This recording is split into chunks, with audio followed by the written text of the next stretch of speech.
I would Okay, never. so we're talking about Toy Story 5. Right? No, you need to start with hey. Hey. No, that was wavery. Warbly. I think in the Victorian age that would have been warbly. Well, good thing we're both spinsters or Thornbacks. Okay. We're the Thornbacks. Okay, so I do have a question, though, to start out with. Did you watch Toy Story, the first one, in theaters when it... Okay. 1995. Okay. 5th grade. Probably. You were 5th grade? Yeah, I'm older than you. I know, wow. Yeah. 5th grade? Yeah. How old was I? I don't know. 6. Yeah. Laugh it up, Chuckles.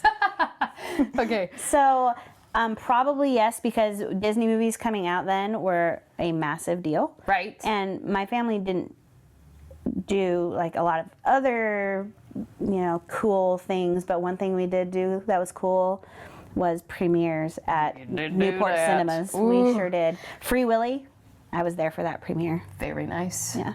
R.I.P. Keiko. We saw Keiko at the aquarium. We have a picture of it. It's very cool.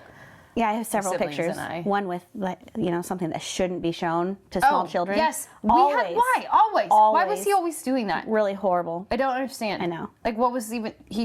I know. Nothing to receive.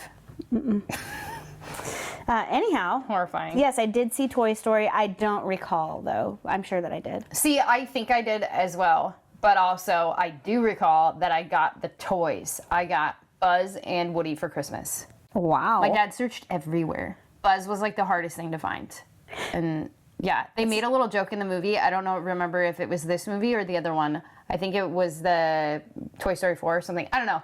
But they made a little joke about it, and they said something about not stocking enough Buzzes in the store, supply and demand kind of thing. And your dad lived that. Yeah. Like Jingle All the Way, Arnold Schwarzenegger. Exactly. Yes. He lived it, and it was crazy, and I was stoked out of my mind to get the toys. Is your dad as buff as Arnold Schwarzenegger? No. Okay. But I thought he was. Mm-hmm. Did you ever do that thing? My dad could beat up your dad. No. Oh, well, I did. I was a peacemaker. Okay. What is a quote you remember from Toy Story 1? Have you seen it recently? Yes. Don't look at my notes. I'm not. Evan, my niece, and I watched it last week. My favorite quote in that my favorite scene is at Pizza Planet with the aliens. Look, like, I love that so much. You have been chosen. Yeah. I like that part too. I like it when Woody is like, hyperactive hyperdrive and astro turf. I love that part. And then they like under like the cup and the whatever container. I think it's like a hamburger container. Container. Yeah. At a pizza place. Yes. Mm-hmm. Well, because it's from the guy who's driving the pizza car. So I get it. Yeah. And I love when Buzz is Mrs. Nesbit and he's like sucking down Darjeeling. I love that part. And then I wrote a couple other ones down. But I like the falling with style part and all of that. I was thinking about Toy Story 2. Yes. Like pack your angry eyes just in case. Yeah, pack your angry eyes just in case. I say that just me too. Out of the blue. No one really gets it. And I'm like, gosh, why am I not around you more? I know. You would get it. Well, I would. Also, I remember hating Stinky Pete. And then seeing him again and being like, wow, I hate him. And what is it about him that causes such a visceral reaction? The lack of teeth. Oh. For me, it's his like messed up tooth. Well, and his weird hat. Yes. Like he has a weird hat, but also he's a jerk. He's mean. Fake nice. Mm-hmm. And you're like, I know you're fake nice. Mm-hmm. And he's like, oh, very annoying. And then I love it when the little girl finds him in her backpack and she's like, ooh, it's an ugly man doll. And then they're going to do a makeover. And that is hilarious. I think he's definitely one of the better villains. Yeah, better villains in the Toy Story series. His arm. Oh. Yeah. But I love the cleaning part where the old man comes in. My favorite part is when he cleans his eyeballs. Oh. I don't know why, but I just love that. I just have this image of a paintbrush going across Woody's Oh, yeah. Yeah. So sad. But I do also love him, like, threading the needle. And he has, like, shaky hands, and then he just, I love that. Stitches it right up. Yeah, it's great. I love the attention to detail that they put in everything, and I didn't notice that because I hadn't watched Toy Story 1 for years and Yes. years and years. And then I was watching it now as, a more mature adult. Yes. Right. And I thought, oh my gosh, they got everything. Like the scratches on the baseboards Yes, and like there the were scuff marks. Yes. And it was primitive. Yeah. And they were amazing. Very good. And I love the part where Buzz has like a mosquito on his helmet and Woody goes like this and there's like smudge on his, it's Masterful. So yeah. Groundbreaking, even. I also love the part where he's like, no, no, no. And then he's like, I'm a lost toy. Like that part is so good. Tom Hanks' voice. Yeah, it is so good. And when they're fighting and Buzz's buttons are like, blue, blue. Okay, anyway, Toy Story 3, Lotso, the creepy bear. Yeah, but he wasn't as hated as... But he was annoying to me. Okay, but annoying's different from, like, you really don't like. Yeah, that's true. And I think they make him more likable because of his backstory, because he was replaced. Mm-hmm. Which, yeah. Appeal to your better senses, and then... Right. But, like, you really hate him at the end when he doesn't push the button to stop them from going into the incinerator. Yeah. And I just love it that he gets strapped to the front of a semi-truck. But, yeah, that was... And has to eat bugs. I totally forgot about that. Honestly, I forgot a lot of Toy Story 3. It was not my favorite of the... It was not mine either. I don't like that they go to the daycare. Yeah. The little kids destroying the toys. I love that they have the commentary on, they're not age appropriate. Like, that is funny. And I forget that, like, obviously toys have an age appropriateness. And then I think about the fact, well, it's because kids don't know how to be nice with toys until a certain age.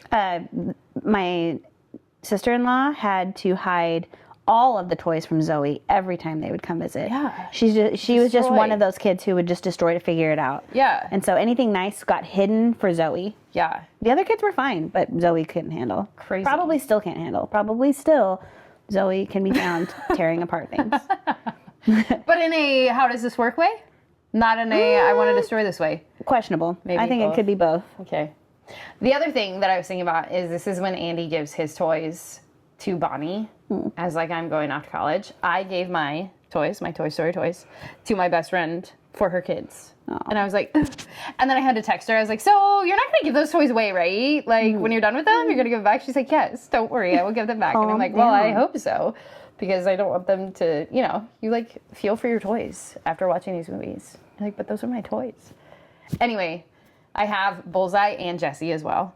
And I have a spaceship. It's like a small spaceship and it has like boo boo. So did you go see this movie alone?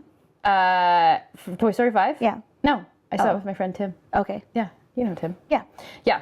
So, I mean, I would have, Yeah. but Well, it just seems like your passion for Toy Story runs I love very Toy deep. Story. I love it. It's great. Yeah. And I have little figures, like little figurines. That's my Stinky Pete. I never got Zurg though. And I feel like I need him. Yes. Like, You stayed for the credits, right, at the end? Yeah. Yeah. So good. Yeah. Yeah. Okay. So then Toy Story 4, that's Forky. Did you like the Forky plot?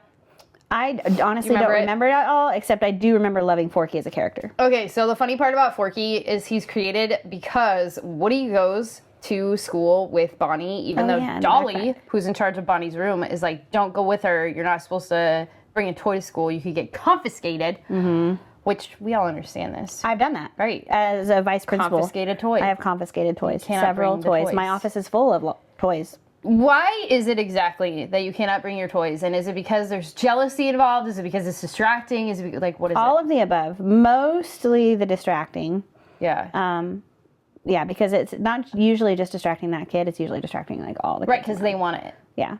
And depending on the toy, it could be loud or whatever it is. Often, yeah, the ones that I usually take are the loud ones, or if they have some kind of weapon involved, like little Lego guns and stuff, then I have to take those. Of course. But, weapons-free zone. Yeah. Even if it's a Lego gun. I mean, it's offensive.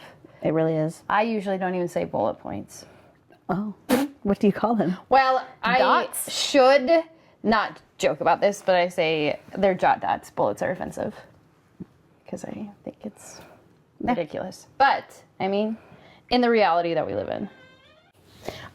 So basically, he goes to school with her, and it's craft time, and no one's playing with her at her table, and she's, like, sad. And she doesn't have any crafts or anything with her. Like, this kid comes and takes all the stuff. And then he goes over to the trash can for some reason. He's throwing something away, but some of the craft things go into the trash. And so Woody gets out of the backpack, runs and gets the stuff, and then throws it on the table for Bonnie without her seeing. and then runs back to the backpack.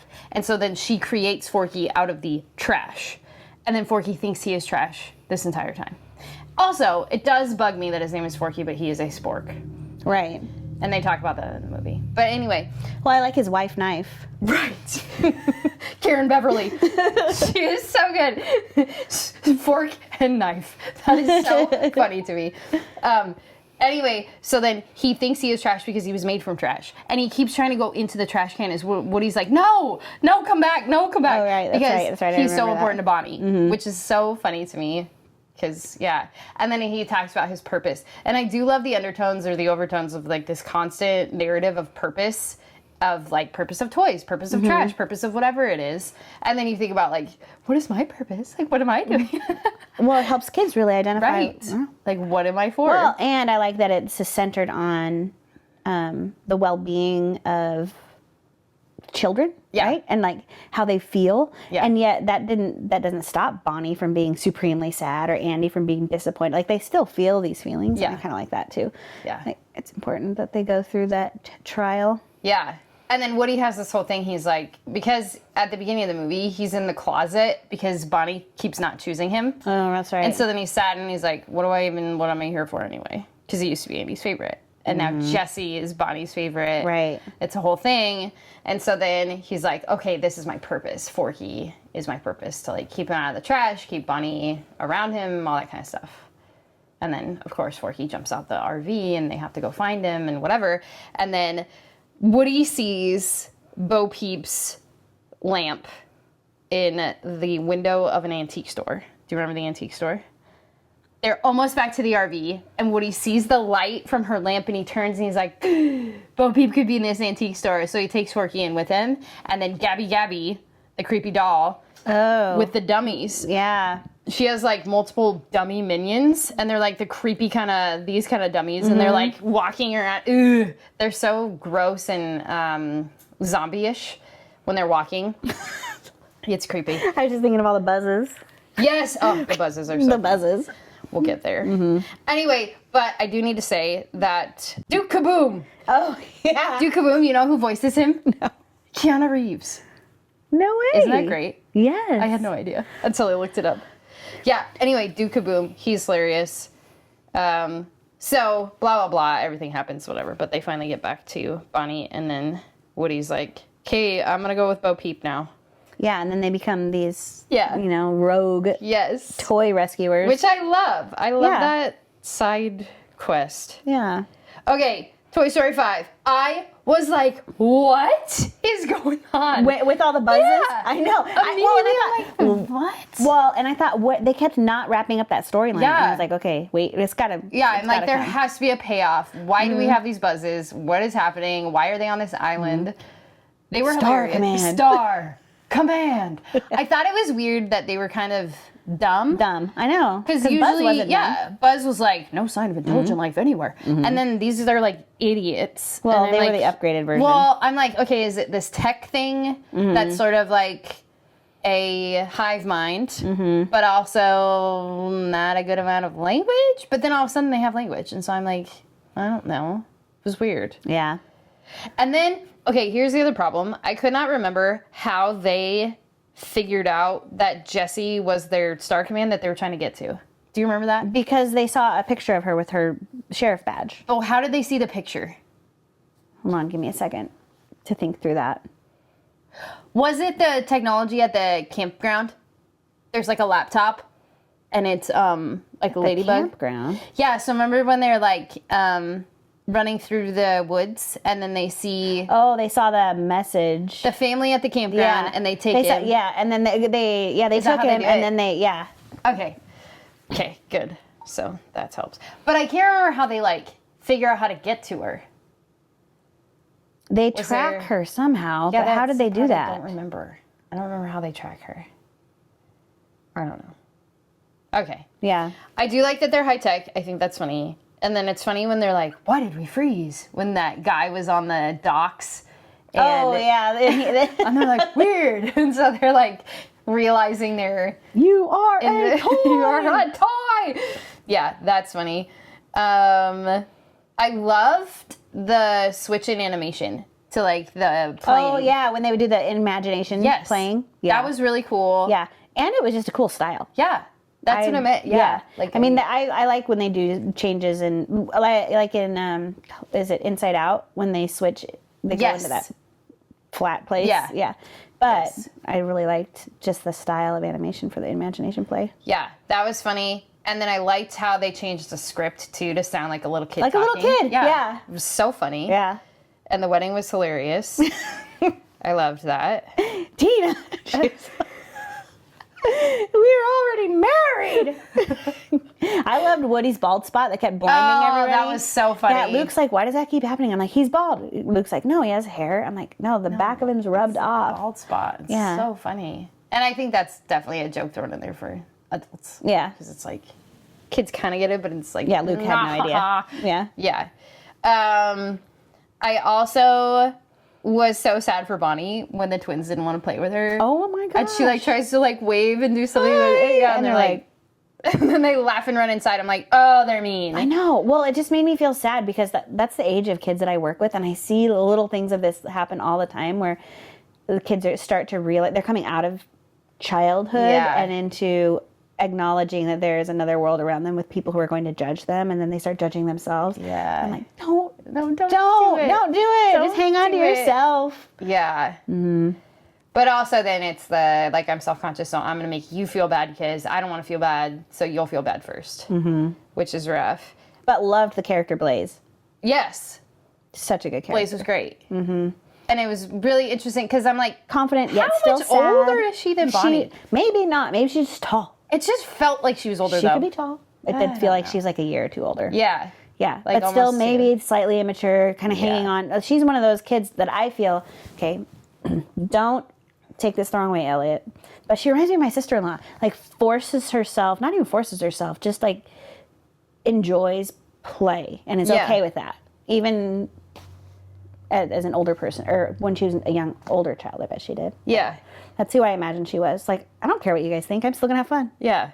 But still a little sad when people don't want to, right. Yeah, play with her. That was one of the things that I came away thinking about was the idea of who are the adults that still play and what does that look like? Because I was thinking about, like, you know, D&D nerds or, you know, even people that play video games. I feel like there's still a sense of play there, even though that's big tech. But it's like you're embodying another character and you're like fully immersing yourself in it. And then even people that are like, I feel like cosplay. Yeah. So much Comic-Con stuff. Yeah. But even like book readers who are super invested in like the characters of the books and get really sad when the series is over. I love reading fiction mostly because I love to lose myself in other worlds. And I think that's kind of my version of play now. Yeah. But I also am lucky to have little children around me. Right. So like I have a box of snowballs in my living room. Snowball like fight. We have snowball fights. Yeah. So now, it's sometimes I have to force myself. This is what bothers me, is it used to be easier to just like let loose and just have the fun and not care about the consequences. But now I'm like, oh my gosh, I have to clean it up. Like, how long do I want to let them keep playing like this? Or do I keep playing? Am I forcing myself to have fun right now? So I have to shut down that commentary in my brain in order to just have fun. So this is a funny story. So we were at Seaside for the basketball tournament.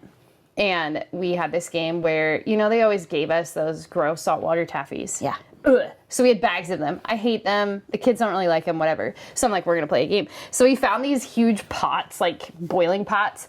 And there was 3 teams. And so there's 3 girls that are down below this balcony. So this balcony is pretty high. And what you have to do is you have to try to throw in as many saltwater taffies as you can, and the person is catching them and they can't take it off their head. So it's funny because it's like and like super loud and it kind of hurts them, but it's kind of fine. They don't want to get hit in the head, and so they're going. And then I was like, okay, now that we have no more in the balcony, as many as you can pick up and put them back in. And so they're going, and this girl's like, hey, this is a cleanup game. They're still high school kids and like getting tricked into cleanup. So she like throws it on there. I'm not doing that. It was so funny. But I love that because it's like they're so willing to play, and I think we forget that. And then it's fun for us because it's like, yeah, this is hilarious. But also the cleanup games are so funny because it is. This still works. Yeah. I did it to Evan yesterday. Yeah. I was like, oh man, Lucas could totally beat you. 30 seconds, I bet he gets way more picked up than you. Yeah. She's like, oh yeah? Like, yeah. Oh. Ready? I'll time it. Go. And they're both, oh yeah. Let me get him. Yeah. That's so funny. So then there's like that spirit of competition too, which is interesting to think about. Like, where does competition and play, when do they coincide, and when does competition just get nasty? Yeah. Because there comes a point where that's it's what not we're play trying anymore. to teach Luke right now. I say it so often now, he started saying it back to me. Not everything's a competition. Yeah. So, yeah, I think there's too much where the other person doesn't want to be involved, and then it's not fun. Yeah. So, I have a feeling you probably had a pretty competitive spirit. Oh, yeah, absolutely. You still do. Well, yes. Yeah. I was youngest, and then my sister is 22 months older than me, and my brother's 5 years older than me. And we were homeschooled for 2 years together. So it was kindergarten, first grade for me. And so I'm like on the edge of being able to do stuff. Like I couldn't quite read yet really well. And they're just like blazing through stuff. And I'm like, ugh. And then like, I can't really write super well, but I'm like, I'm going to write. And then we were memorizing like the states and their capitals. And I was so mad that I couldn't do it as well as they could. So of course, I'm just like trying to do all this stuff. I tied my shoes before my brother could tie his shoes because I was like, I'm going to do this. So everything was a competition. Oh yeah, absolutely. And I don't think my parents set it up that way. I was just like, I'm going to do this. I think that happens with bigger families. I mean, I feel like it was probably that way with us too. I was the oldest, so it's Yeah. You're like, whatever, I've done it. Yeah. Get away from me. Yeah. Yeah. But I'm sure it was that way. I don't know. Well, and I grew up with all boy cousins. Oh, yeah. So you had that. Yeah. Like, I hate to like gender stereotype here, but boys are definitely much more competitive. And so then you just get there. And they just mess around and play with each other and wrestle and all that stuff. Oh my gosh, that's how they show love. And it hurts. And now my nephews literally tackle me still. And I'm like, buddy, like you're big now and I am old. Osteoporosis settling in. Brittle bones. Yeah. And they're tackling me to the ground. I'm like, oh gosh, it hurts. But I still want them to know that I love them and I want to be able to. Yeah. So this morning when Luke was like, hey, do you want to go on a bike ride? I was like, Yeah. Absolutely I do. That's the first thing I want to do at 8 o'clock in the morning when we wake up. So at 8 o'clock in the morning, we went on a bike ride. Yeah. Yeah. You got to do it. Yeah. I want him to know that I love him. And it's good I really feel like it does keep me young. I don't want to turn into a petrified thornback. Yeah. No. Nobody wants that. No, I'm going to go to Toy Story and enjoy it. Yeah. Exactly. Okay, let's talk about the tech. So, so relevant. what do you think, as far as the way that they showed it to us, the way that it was introduced? Because it's introduced when Bonnie's like, why don't I have any friends? And her parents are like, well, maybe we should. I don't know. And then I love how they pan across because Jessie goes and like looks in to try to see what's going on in there. And the backyard toys are like, don't you know? Yeah. Tech is everywhere. Yeah. And then she looks in all the windows and boom, all the kids Just glowing screams. lights. Yep. Yeah. What do you think? Totally accurate. Honestly, and I was asked Lucas and Zoe what they thought because I took 11-year-olds to this. Yeah. And I said, Luke, that was when Bonnie had the sheet up over her head and it was like a glowing screen under the sheet. I said, Luke, look, that's you. And he goes, nuh-uh. I said, I literally walked in on you this morning to get you to go and you were under the sheet with the screen. And he was like, so I think they might be in denial, but yeah, absolutely. Right. And I even thought of not just the kids, like my parents, like, and then some, I'm going to include myself and definitely my brother and sisters, like we all are like, oh yeah. We'll go hang out and just sit and stare at a screen. Yeah. My dad will have YouTube up on the TV and his tablet. Yeah. Just like locked in.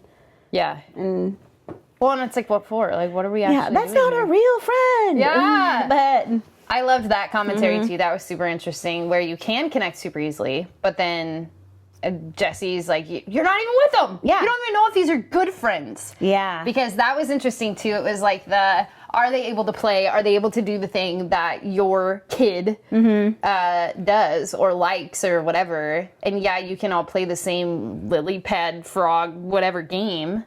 And yet Blaze and Bonnie would never have found each other without tech.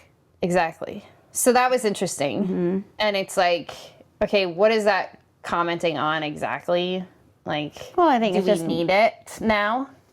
I think we're all going through a reckoning now. That's why we have screen time apps on our phones. That's why, I think we're all catching up to, holy smokes, that happened really fast, where we just got really tech heavy so fast. Yeah. And so reliant, and it's so easy, and yet, there's some other side effects. And so we're trying to walk back and find that, where do we land? What's best for our family may not be the same for somebody else. But yeah. We, as part of the school, we read The Anxious Generation. Did you read it? I've heard of it. I haven't read A it. solid book. Like if anybody who, actually everybody should read it. I was going to say if you work with kids or like have kids, definitely should read it. But even if you don't, it's just a solid, really good book. And just ask questions. And there's no good answers. Nobody has answers. I mean, I think going all totally tech-free would be very, very hard in this world. Yeah. Right? Do I personally think would love it? Yes, I totally would. But then again, I also love knowledge and information, the ability to go like look something up and figure out how to tile a floor, you know? So, Yeah. but it was fun to go to the library the other day. And I remembered, oh my gosh, I remember going to the library and looking up how to do something. So We used to go to the library all the time growing up, and we would get books on books. And it took me a really long time, though, in the way that I view time as a little kid. It took me a long time to actually like reading, because I wasn't as good at it as my siblings, and it was frustrating, and I was like, why can't I do this? You know? So, but then once I actually got it, I liked it. But it is fascinating to me that I became a language arts teacher, because I hated it. I didn't like reading. I don't want to sit there and read. What am I doing? I want to go outside. I want to play. I want to, you know, move. do all these other Yes.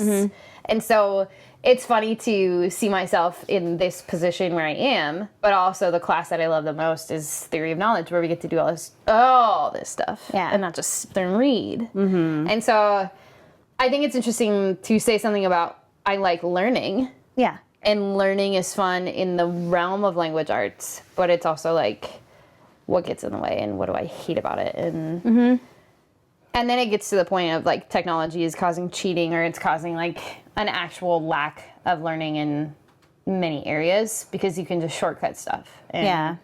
Well, even for myself, I have the hardest time composing really simple things now. I think just because I don't have to. I'm like, Right. oh, why? It's so tempting to just be like, I don't need to write that. Even that email or like that. Well, I've been doing teacher evaluations. I could just put it in AI. I can put this observation in there. It'll spit out a really nice sounding, pretty accurate. I can edit a few things to make it sound the way that I want. Where I used to be able to actually write like that. Yeah. Have the words come like that. And now it's harder. It takes so much more brain power, I think, just because I'm not practiced. Yeah. So, Yeah. And then it's interesting too, like everyone is always worried about kids being able to build relationships or have conversations or do any of that stuff. And it's interesting to me because, you know, I have kids that are around me, like Ashley's kids and Leah's kids and all these kids. And I'm like, they're fine. Like I can talk to them and whatever, but also they're not usual, I would say. Yeah. Because they have families that are in theater and dance and and they are playing constantly. Yeah. And they have, you know, parents that are playing they have constantly. really and they're- rich lives. Right, and they're doing all that kind of stuff, and they have you, and they have, you know, they have all these people, and so it's interesting to consider, like, is there an actual drain that's happening because kids are in all of this all the time? And I think, too, it depends on what is their mode. Like, are they in I'm on screen time mode, or are they in, I'm playing, I'm running around, I'm doing all this stuff, it's fun? And because we were at the pool at the rec, and all of these kids, like kids I didn't even know, were coming up to me like, and I'm like, and it was funny because one of the kids, Elia, she was like, you don't even know her. And, like, and it's funny, it's like, yeah, you don't even know me, like, get off me. But I think it's still inside of kids to play, right? Yes. To interact. I think that's still I think so in there. too. Yeah. So then it's like, how are we deadening it, but how are we making it come alive? And I think I was looking at my high school class too and being like, we literally had a wedding between a girl and Shadow the Hedgehog. And we're all just in it. We're like pretending and playing, and we had like a fake funeral, and we had all this stuff because they were trying to talk about what they learned this year. And we talked about a guy marrying a hologram in Japan, and we talked about death and what does it look like and how do we talk about it and whatever. And they're just so in it. And it's like, okay, how often do you get to do that in a high school class? Or and how weird are you because you're doing that? How often do we give a venue for kids to, in a space? Yeah. Or for even for ourselves? I think like, when was the last time I sat down with a friend and just like chatted like this for an hour? Yeah. Not often. Not as often as it used to be. Yeah. I used to do it very, very regularly. So I think we have to provide that for kids, because sometimes it can be hard for kids to provide that for themselves, right? But also remember that to carve time out and intentionality like in ourselves to make that happen. Yeah. Well, and then I was thinking too, like, what do adults do as play? And like a lot of time, let's go on a walk. Like walks are good, but how much of that is play? I love going on like riding bikes. It's so fun. Yeah. That's actually really. I need to fun. fix my bike. You really need to fix your bike. I really need to fix my bike. It's fun. I might even take it to Portland to fix it. But yeah, I used to ride bikes all the time growing up. Yeah. And then my sister hated it, and she's like, no, and so I had to ride. Let's go jump the waves. Right, jumping the waves. So fun. Like so fun. Why do we think that's fun? I don't know, but it is. It's fun. Yeah. And even, so I was on a walk yesterday, actually, and there's a tree that was in the way of the path, and we both decided to jump it. Yes. Instead of, like, do some weird crouching thing. Parkour. Yeah. Yeah. And so I did the thing where I, like, put both my hands on it and, like, swung over and did, like, a spin. And I was like, look how cool I am. You also could have put out your back at that moment, but I'm really glad you didn't. Well, here's the thing. I've been building my body so I don't. There you go. You know? Yeah. Like, being able to do that kind of stuff is, like, hugely maintenance right now. Like, I'm not 20, so I'm not just, I know. I've really let myself go, and I feel it. Like, there are things that I can't do now. Right. And that bothers me, so it's going to be, like, work to get back. Yeah. So I think there is a huge amount of maintenance that has So play also is restricted by your physical limitations. Absolutely. Yeah. So to what extent can you, should you, will you? What did you think about the big reveal that the buzzes are drones? Oh, I love that. I loved it. Yeah. I was like, oh, that's so cool. Yeah. Well, as soon as I saw the buzzes going to, like converging on this thing, I was like, the buzzes somehow are going to have a way out. I'm like, maybe there'll be a glider. Yeah. I thought their little wings would come up and they connect and be a glider, but then the drone wings came out, and I was like, genius. Of course, they're drones. And it was so funny because they gave us little clues the whole time because they were together in a swarm most of the time. And they're like doing all this stuff. And I'm like, duh. It's a drone army. It was great. Yeah. I loved that part. And then it was funny. Okay, so the other thing that broke down just a little bit for me was the fact that all of the tech could talk to each other, even though some of it was very old. Yes. And I was like, I mean, yeah, they're made by the same company, but come on. I know. But I thought it was kind of an elegant way to get through that problem. And also Internet of Things, like everything can talk to everything. If you really, really wanted to. Especially if it's connected to the internet, like whatever. It's just ones and zeros. It's a hotspot. It's, right? Yeah. And that's a funny thing that I talk to my students about as we talk about code, and everything's like a 1 or a 0. It's a yes or a no. It's an off or an on. What do you think? And they're like, whoa. But if you make everything that simple, kind of is. Yeah. Which is also weird to think about. Am I a 1 or a 0? Yeah. Our genes are off or on. You know, you're 1 click away from cancer or some other terrible thing. Terrible things. Good things too. Good things too. Whatever. Yeah. I also thought it was funny when they finally do like the Jesse kissing Buzz. Oh, I know. And he pops his little leg. I loved that. I loved that. Funny. I did too. And then him like he puts the star sticker on. And like Woody tries to put the star sticker on, and he's like, no, and they steal it from Karen Beverly, and she's like, ow! It's so funny. Oh, and I loved when Blaze plays with the toys and makes them spies and stuff, and Clydesdale and the pink unicorn. The flowing hair, and then Buzz is like so good. So good. I loved that there were so many horses. Yes. And they're just riding off. Oh, that was so good. Amazing. And then, actually, do you know who plays Smarty Pants, the toilet one? It is Conan O'Brien. Oh. Yeah. Which I was like, oh, no way. And then, and I loved that toy was a potty trainer. Oh, so funny. So funny. I'm like, that is a genius idea. That was. Also, Bad Bunny is the pizza with sunglasses. No way. Yep. Which is really funny. Cameo. Yes. I love that they called him pizza with sunglasses. Yes. I'm like, that's exactly what a toy is. Pizza with sunglasses. Pizza with sunglasses. And then Atlas, that's Craig Robinson, the guy from The Office. All right. So that was really funny too. It was just cool seeing like who all was in it and being like, yep, that's one of ours.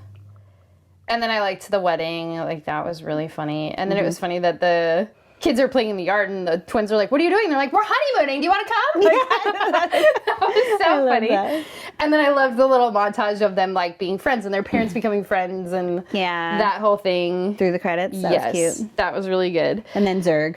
Yes, and then Zurg coming out. And... Oh, I loved when Buzz was like, and guys, Zurg is our father. Or is no. dad. Yeah, and they all. I love that too. The concert of like all of them together doing the same like Buzz movements. hilarious. I loved that so much. And then I liked that Woody was there, but like didn't have to be the center. Yeah, he wasn't the main character. Yeah. Like Jessie was kind of our main. Yeah. And the part where she digs up the lunchbox. Oh, I know. And she finds her girl Emily. Yeah. Her daughter was named after her. Jessie. Oh, I loved it. But then I was like trying to those little barrettes, I didn't see them. Oh, it was the barrettes that the daughter, Jessie, had. Were in that little, and I had a pair of those barrettes. Like, or not barrettes, it's like, they're just hair ties with these little balls. No, yeah, those. And those things, man, they snapped and hurt so bad. Yep. Yeah, horrible hair design. Yeah. And yet, and then I saw the picture and she had them in her little hair in the picture. It was very... And then I loved the cassette tape. That was great. Mm-hmm. And so then we were trying to figure out, was that trying to say someone died? Like, was Emily dead? But I don't think so. No, it was just showing that she matters more than... Yeah. And then I was like, well, where is Jessie, the girl, now? Well, she would be a millennial. Right. So where is she? So I'm like, where is she? And why did she leave her Right. Why box? did she leave that box? Why did she leave the house? I don't know. Maybe that's next. Right? And then I'm like, who is Jessie's kid? Mm-hmm. You know? Where is she at? So that was fun. That was interesting. And then I was like, we're all Jessie. Jessie secretly like names her kid Bullseye, but spelled like look at the Z, and some kind of strange way because that's what people do now. Yeah. Ugh. Weirdness. Well, yeah, I enjoyed the show. That was great. Great show. Yeah, been 30 years. Okay, last thing. What did you think of the fact that Taylor Swift wrote the song, but it's like the final song and it wasn't even in the movie, it's just like the credit song? I mean, I didn't hate it. I didn't hate it either. I like the harmonica. Yeah. Zoe loved it. She leaned over and was like, is this Taylor Swift? So I think it appeals to... Yeah. Yeah, and I thought it was a good song. So I liked it, but I was like, why wasn't it in the movie? Well, I get You like Got a Friend in Me. Was that in the movie? Yeah. Oh. Yeah, there's a whole montage scene where he has it. Oh. And then in the Forky movie, there's a whole scene where Randy Newman's singing a song about wanting to throw yourself away. Mm. And then I think most of the movies have like a song. Yeah. And then in Jessie's movie, they have the Sarah McLachlan song. Oh, yeah. And it's such a... That one is. Yeah. Oh, and so man. I was like... I actually thought of that song in this movie. Yeah. Well, because they played it. They played like a little... Did they? That's why I knew. They didn't play the actual singing of it, but they played like a little part from it. Mm. So, I don't know. Yeah, quality entertainment, though. Good job, Pixar. Great. Loved it. Mm-hmm. Get off your tech. And go watch that movie. Yes. And go watch tech in a tech way. Mm-hmm. Great. Well, we could.